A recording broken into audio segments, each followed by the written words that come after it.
बच्चों, आज मैं पुनः गणित की कक्षा में उपस्थित हूँ। आज मैं जब विद्यालय में कक्षाएं ले रहे थे तो ऐसी स्थिति में मैंने बच्चों से पूछा, छोटी छोटी बातों को तो उन लोगों ने जवाब देने से मुकरने लगे, जवाब नहीं दे पा रहे थे। और वो भी, लेकिन सभी बच्चे नहीं, बहुत से बच्चे जवाब दिए, लेकिन कुछ बच्चे उसका सही जवाब नहीं दे पाए। इसका मुख्य कारण है या तो बच्चे कक्षा में ध्यान नहीं देते हैं या पढ़ने में उनको अभिरुचि नहीं रहता है। तो वैसे स्थिति में बच्चों को मैं पुनः एक इंटरेस्टिंग के साथ मैंने छोटे छोटे शब्दों में अंदाज में उन बच्चों को मैं बताने जा रहा हूँ। बच्चे, विशेष करके गरीब घर के जो बच्चे हैं, जिसके माँ बाप घर में अपने बच्चों को गाइड नहीं कर पाते हैं, वैसे बच्चे पिछड़ जाते हैं और पिछड़ते पिछड़ते बहुत पीछे हो जाते हैं। तो वैसी स्थिति में अगर वैसे बच्चों को मैं जगाने का काम करने जा रहा हूँ इस वीडियो में, ताकि वो समझे और अपने आप को संभाल सके गणित में कि हम कैसे बनावें। गणित एक ऐसा विषय है जिसमें वो समझ कर ही कोई भी चीज समस्या का हल कर सकता है। तो गणित समझने के लिए अब ये पुनः हम लोग एक बार देखते हैं। तो बच्चों, ये रहा, सबसे पहले आप लोग प्राकृत संख्या के बारे में बहुत बार बताया गया, फिर भी बच्चे नहीं समझ पा रहे हैं। प्राकृत संख्या, तो प्राकृत संख्या में पूछा गया तो बहुत कम ही बच्चों ने जवाब दिया, तो हमको अच्छा नहीं लगा। प्राकृत संख्या को कहते हैं बच्चों नेचुरल नंबर, प्राकृत संख्या। तो प्राकृत संख्या के बारे में जानना है। इसको जो है कहते हैं गिनती की जाने वाली, यानी गिनती की संख्या को हम लोग उसको प्राकृत संख्या कहते हैं। जब भी हम लोग गिनती शुरू करते हैं तो कहाँ से शुरू करते हैं? एक से। तो 1 2 3 4 से लेके अनंत तक, तो उसको हम लोग प्राकृत संख्या कहते हैं। जैसे 1 2 3 4 5, इस तरह से हम लोग इसको कहते हैं प्राकृत संख्या। अंग्रेजी में कहते हैं नेचुरल नंबर। ये तो मैं बता चुका हूँ, और फिर एक बार समझ लें बच्चों। अब कहेगा कोई कि प्राकृत संख्या का सबसे छोटी संख्या कौन है, तो हम लोग बोलेंगे 1। और पूछेगा बड़ी प्राकृत संख्या की सबसे बड़ी संख्या कौन है, तो कहेंगे ये प्राप्त नहीं है। अब कितना हो सकता है इसका कोई अंक नहीं। अब है बच्चों पूर्ण संख्या। पूर्ण संख्या के बारे में, पूर्ण संख्या जिसको हम लोग कहते हैं होल नंबर, अंग्रेजी में होल नंबर कहते हैं। तो इसको किसे कहते हैं?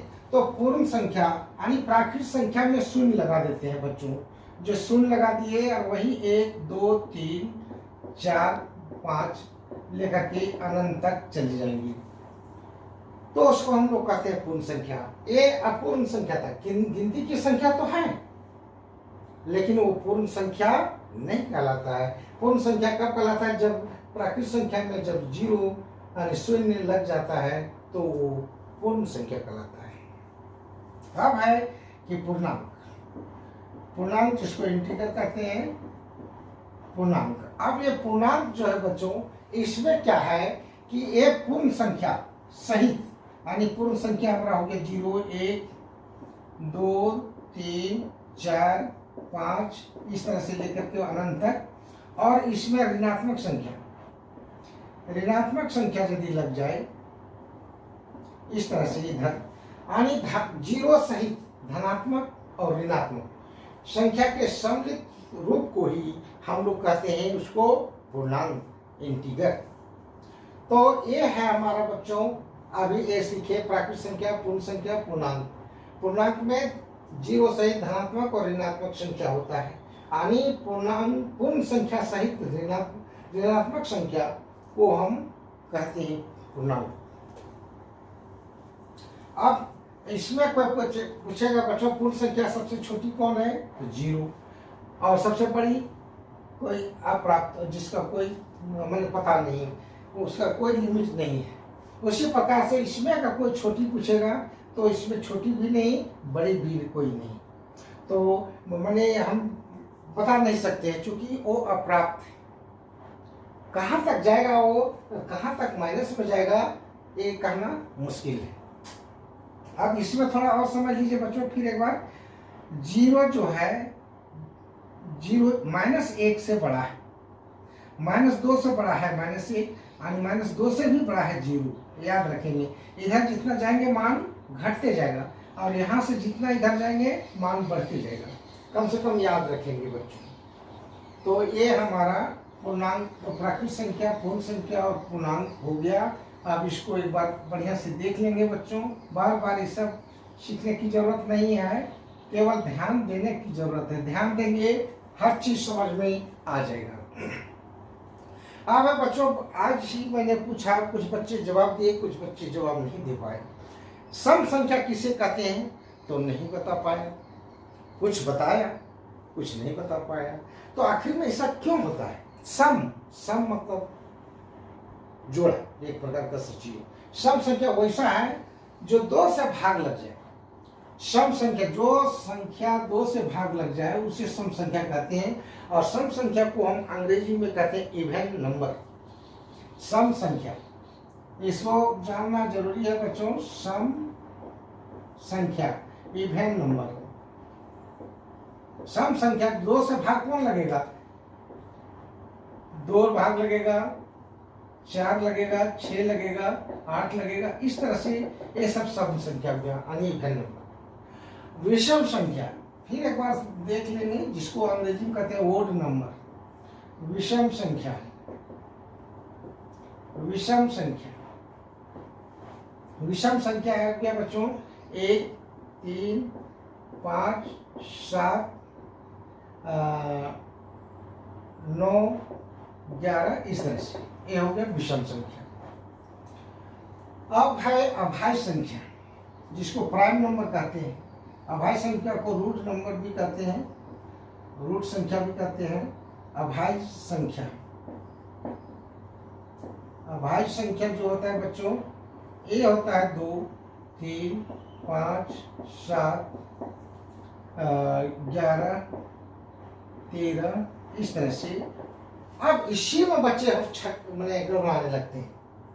होता क्या है देखिए बच्चों, सम संख्या जो 2 से विभाज्य हो जाए, विभाज्य हो जाए मैंने भाग लग जाए यानी कट जाए। विषम संख्या जो 2 से भाग नहीं लगेगा। ये 2, 1 है, 3 है, फिर 4 छूट गया, 5 है, फिर 6 छूट गया, यानी 1, 2 से भाग नहीं लगेगा। ये क्लियर हो गया। अब है कि अभाज्य संख्या। अभाज्य संख्या वो संख्या है जो अपने या एक को छोड़कर किसी से भाग नहीं लगे, किसी से विभाज्य ना हो, तो उसे हम कहते हैं अभाज्य संख्या। जिसमें इसमें है बच्चों, जिसमें विषम संख्या में 9 था, यहाँ विषम संख्या में 11, 13, 15 भी होता है, यानी ये सब जो होता है 15 तो भी विभाज्य है विषम संख्या में, देखो। लेकिन इसमें ऐसी संख्या जो किसी से विभाज्य नहीं होता है, केवल एक और स्वयं। जैसे मान लिया जाए 5 है, 5 1 से विभाज्य होगा और 5 स्वयं से होगा। उसी प्रकार से कोई भी संख्या चुनिए, 11 है तो 11 से ही विभाज्य होगा और 1 से। लेकिन यहाँ 9 जो है 3 से विभाज्य हो जाएगा, 15 है 3 से विभाज्य होगा, 5 से भी विभाज्य होगा, इसलिए मैंने भाग लग जाएगा उसको। इसलिए उसको हम अभाज्य संख्या नहीं कर सकते। इस सबको मैंने इसको हम कहेंगे विषम संख्या। लेकिन यहाँ पर जो है इसको क्या कहेंगे? अभाज्य संख्या, प्राइम नंबर। अब कोई पूछेगा कि सम संख्या की सबसे छोटी संख्या क्या है, तो सम संख्या की सबसे छोटी संख्या 1 है। ये परीक्षा में हमेशा इस तरह से पूछता है। विषम संख्या का सबसे छोटी संख्या क्या है, तो 1। अभाज्य संख्या की सबसे छोटी संख्या कौन है, तो 2 है। तो ये सब भी जानना है। अब बड़ी संख्या पूछेगा बच्चों किसी में भी, तो उसको आप प्राप्त करिएगा, मैंने वो मैंने आप प्राप्तानी नहीं प्राप्त किया जा सकता है, जानकारी नहीं हो सकती है, क्योंकि इस तो संख्या बढ़ते जाएगा, और जब बढ़ते जाएगा तो वो कहीं हमको नहीं मिलेगा कि कौन संख्या सबसे बड़ा है, तो बड़ा का कोई अंत नहीं है, लेकिन छोटा का जहाँ से शुरू होता है तो वही सबसे छोटा है। बस ये दिमाग में रख लेना। तो इस तरह से हमारा सम संख्या, विषम संख्या और अभाज्य संख्या हुआ।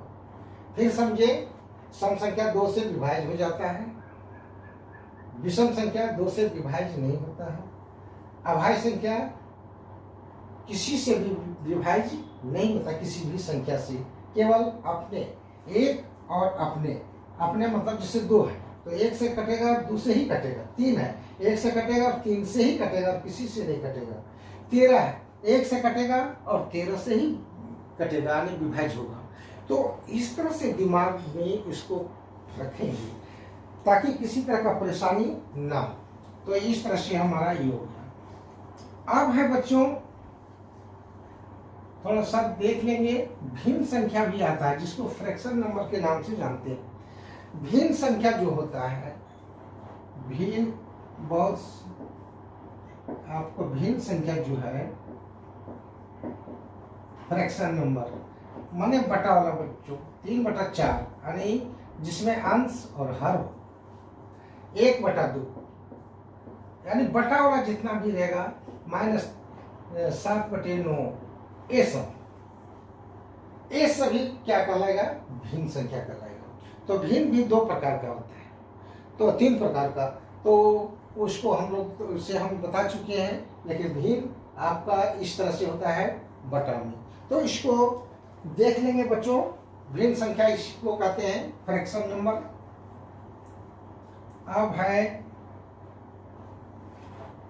अब हम लोग थोड़ा सा जोड़ घटाव में चलते हैं बच्चों। जोड़ घटाव में भी बहुत ऐसा होता है।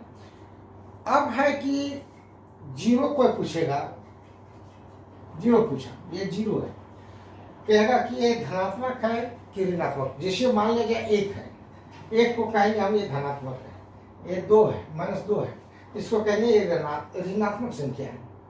लेकिन 0 क्या है, तो 0 को ना तो धनात्मक है और ना ही ऋणात्मक है, ये कुछ नहीं है, माने ये बीच में ही रहता है, धनात्मक ऋणात्मक नहीं माना गया है। क्यों नहीं माना गया है? मान लिया जाए 5 है बच्चों, 5 में हम 0 जोड़ेंगे तो 5 ही होगा। अब 5 है, इसमें -0 करेंगे तो भी 5 ही होगा। तो इसलिए इसको ना तो धनात्मक ना ही ऋणात्मक, यानी इसके जोड़ने से कोई प्रभाव नहीं पड़ता है।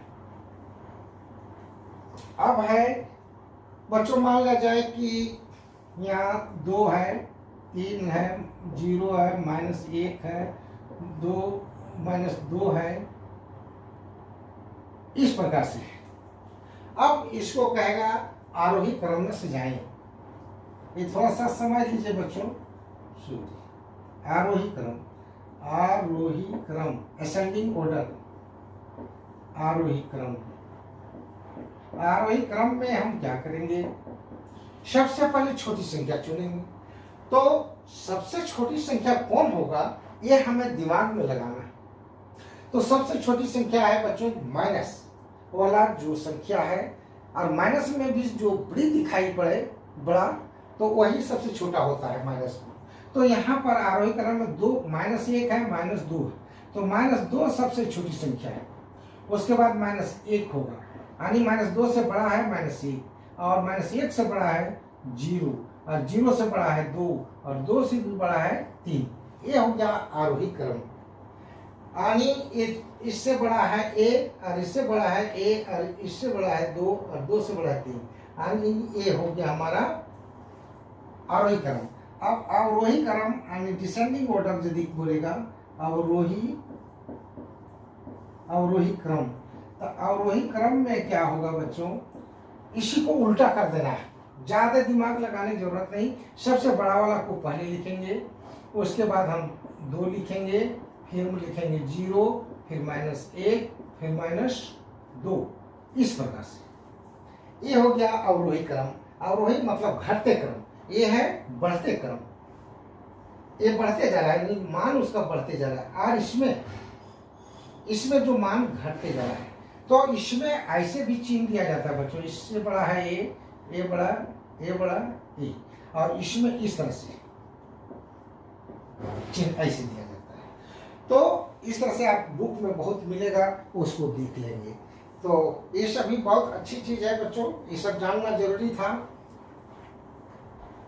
बस ये सब जड़ है गणित का, ये सब जब तक हम नहीं जानेंगे, एकदम कमजोर से कमजोर बच्चा आप तेज हो सकते हैं। क्योंकि होता क्या है, जब बच्चे समझ नहीं पाते गणित के जड़ को, तो वो गणित से भागना शुरू करता है, और गणित से भागते भागते भागते वो पूरा भाग जाता है। और यही होता है कि हम उसको ड्रॉप आउट हो जाता है। बच्चे हमारे स्कूल में नहीं, विद्यालयों में नहीं जाना पसंद करता है, क्योंकि उसको अपने आप में लज्जित लगता है, बोरिंग फील करता है। तो ऐसे बच्चों को मैं चाह रहा हूं कि इन सारे वीडियो को देखें और अपने जीवन को सफल बनाने की कोशिश करें कि हम आगे बढ़ें।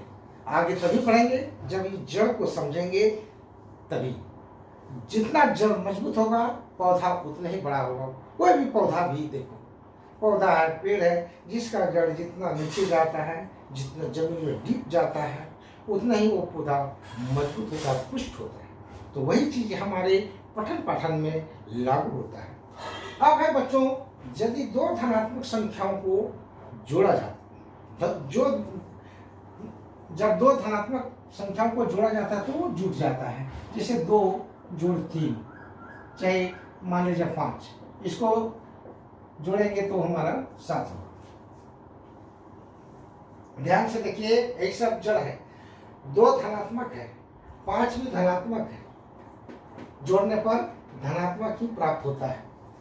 2 धनात्मक संख्याओं को जोड़ने से धनात्मक संख्या ही प्राप्त होता है। लेकिन वो तो अलग बात है, वो तो हम रिजल्ट क्या बताता है इसको तो समय बताएगा। अब यहाँ है 2 प्लस 5 प्लस, तो आ गया 7। कभी कभी एक धनात्मक और एक ऋणात्मक है, ऐसे। तो यहाँ पर क्या होता है बच्चों, यहाँ पर एक धनात्मक और एक ऋणात्मक होता है, तो घट जाता है। घट जाता है तो कितना बचेगा, एक बचेगा 3, ये 3 होगा। लेकिन बड़ा कौन है, इसमें ये देखा जाता है 2 बड़ा है कि 5, तो 5 यहाँ बड़ा है, तो उसी का चिन्ह यहाँ लगेगा।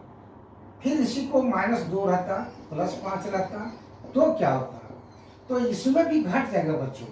लेकिन बड़ा हमारा कौन है, 5, और 5 का साइन क्या है, प्लस, तो प्लस यानी 3, ये यहाँ प्लस छिपा हुआ रहता है, ये प्लस। 5 में 2 घट गया, यहाँ 5 में 2 घटा, लेकिन ये माइनस था तो माइनस लिखे। यहाँ प्लस है और यहाँ माइनस है, तो यहाँ प्लस ही लिखेंगे। यहाँ चिन्ह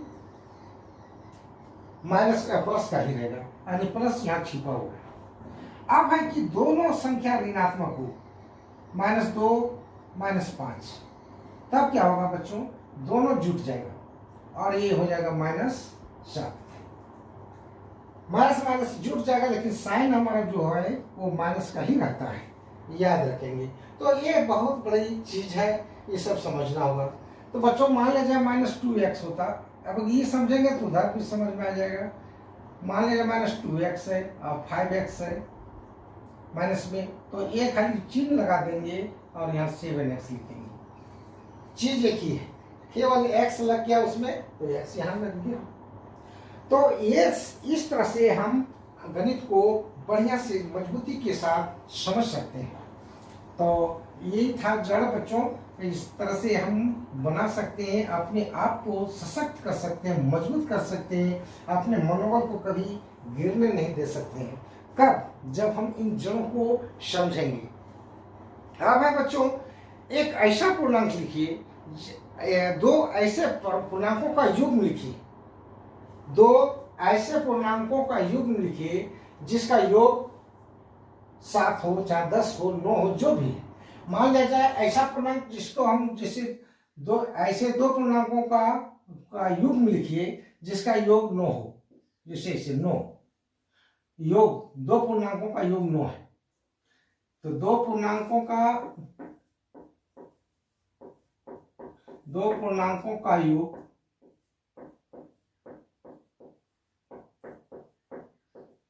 नौ हो।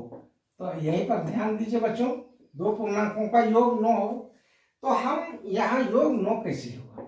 जिसे 2 में 7 जोड़ेंगे तो 9 हो जाएगा। अगर 1 में हम 8 जोड़ेंगे तो भी 9 होगा। अगर हम 4 में 5 जोड़ेंगे तो भी 9 होगा। ऐसे इस तरह से अगर हम -1 में 10 जोड़ेंगे तो भी 9 होगा। इस प्रकार कहने का मतलब है कि हम इस तरह से माइनस प्लस में भी -4 है, -4 है तो यहाँ प्लस जैसे 13 है तो भी 9 होगा। ये पूर्णांक हो गया। तो 9 हमको लाना है तो माइनस प्लस में भी ला सकते हैं, प्लस प्लस वाला दोनों तरह से हम 9 ला सकते हैं। तो ऐसा युग्म हम खुद से सृजन करेंगे, सीखेंगे 9 लाना है। तो दो पूर्णांक हम किसी को ले सकते हैं, 2 7 को लेंगे, 1 8 लेंगे तो भी 9 होगा, 4 5 लेंगे 9 होगा, 3 6 लेंगे उसमें भी 9 होगा। और माइनस अगर 1 ले रहे हैं तो प्लस में बढ़ जाएगा यानी 10 होगा और यहाँ -1 होगा। 13 लिए तो 13 में 4 घटेगा तो 9 आएगा। तो इस तरह से अपने से सोचना पड़ेगा कि हम किन दो पूर्णांकों को लेंगे कि जोड़ करके 9 आएगा। अगर उस तरह से नहीं जानते हैं तो एक चीज और तरीका है, जैसे मान लिया जाए यहाँ 9 लिख लेंगे, एक संख्या आप में से चुन लो क्या, मान लिया जाए हम चुन लिए 7, मान लीजिए चुन लिए 12 और एक संख्या को निकालना है। एक संख्या मान लीजिए x, अपने से मान लीजिए 2x, तो x बराबर क्या हो जाएगा बच्चों 9। चूंकि दोनों जोड़ के 9 लाना है तो 9 लिखेंगे तो x जोड़ 12 लिखेंगे, एक अपने हम मान लिया हम 12 अपने से बराबर 9 है तो 9 यहाँ रहने देंगे, -12 लिखेंगे क्योंकि प्लस उधर जाएगा तो माइनस आएगा यानी -3 होगा। तो इस तरह से हम निकाल सकते हैं। तो एक और क्या हो जाएगा, अगर हमारा -3 है तो यहाँ पर होगा 12 हम अपने लिए थे और ये -3 यहाँ पर आएगा। तो बच्चों हम बहुत हद तक अपने समस्याओं का सॉल्यूशन खुद से कर सकते हैं, मनन कर सकते हैं। तो इन सारे इस वीडियो को देखें और अपने मन को मंथन करें, सोचें कि जो बताया गया वो क्या माने कोई कठिन है? नहीं, आपकी सोच कमजोर है, आप उसको समझिए और एक एक बिंदु को देखिए। तो बच्चों आज का मेरा गणित में ये सिंपल चीज बार बार नहीं आ पाएगा, हम लोग आगे की ओर जाएंगे। मेरा वीडियो अब जटिलता की ओर जाएगा और बड़े बड़े हिसाब की ओर जाएगा। अभी बेसिक नॉलेज था, इस सब चीज को देख लेंगे ताकि हम आगे की कक्षाओं में या आगे के अध्यायों में एक्सरसाइज में हम बढ़िया से अच्छा उतर सकें, ऐसा विचार लेकर के चलेंगे। धन्यवाद।